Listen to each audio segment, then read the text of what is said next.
Thailand সফরের শেষ দিনে ব্যাংককে বিমস্টেকের সম্মেলনের সাইডলাইনে বিভিন্ন দেশের সরকার প্রধানদের সঙ্গে বৈঠক করেন প্রধান উপদেষ্টা প্রফেসর মোহাম্মদ ইউনূস।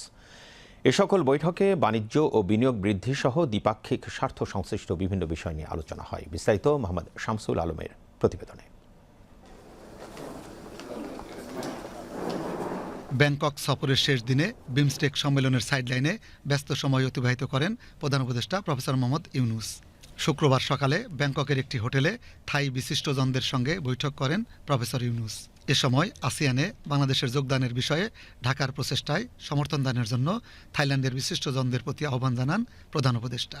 প্রফেসর ইউনূস জোর দেন থাইল্যান্ড ও বাংলাদেশের জনগণের মধ্যে আরও বৃহত্তর সহযোগিতার। বিমস্টেক সম্মেলনের সাইডলাইনে থাইল্যান্ডের প্রধানমন্ত্রী পেতংতান সিনাওয়াত্রার সঙ্গে বৈঠক করেন প্রধান উপদেষ্টা প্রফেসর মোহাম্মদ ইউনূস। বৈঠকে তারা রোহিঙ্গা ইস্যু, বাংলাদেশি নাগরিকদের জন্য ভিসা সহজীকরণ, বাণিজ্য ও বিনিয়োগ সহ দ্বিপাক্ষিক বিভিন্ন বিষয়ে আলোচনা করেন।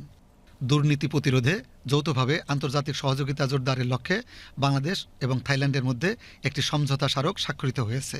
দুদক চেয়ারম্যান ডক্টর মোহাম্মদ আব্দুল মোমেন এবং এনএসিসির সভাপতি সুসাট ট্রাকুল কাশেম সুক নিজ নিজ প্রতিষ্ঠানের পক্ষে সমঝোতা স্মারকে স্বাক্ষর করেন। প্রধান উপদেষ্টা প্রফেসর মোহাম্মদ ইউনূস এবং থাইল্যান্ডের প্রধানমন্ত্রী পেতংতান সিনাওয়াত্রা সমঝোতা স্মারক স্বাক্ষর প্রত্যক্ষ করেন।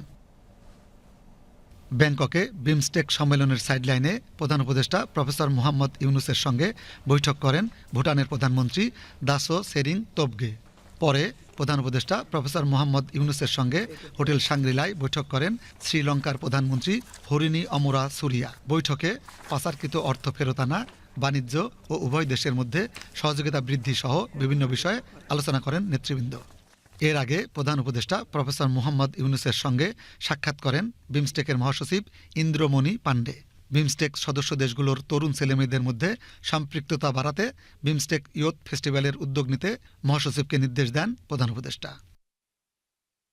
Shamsul Alam, BTV news.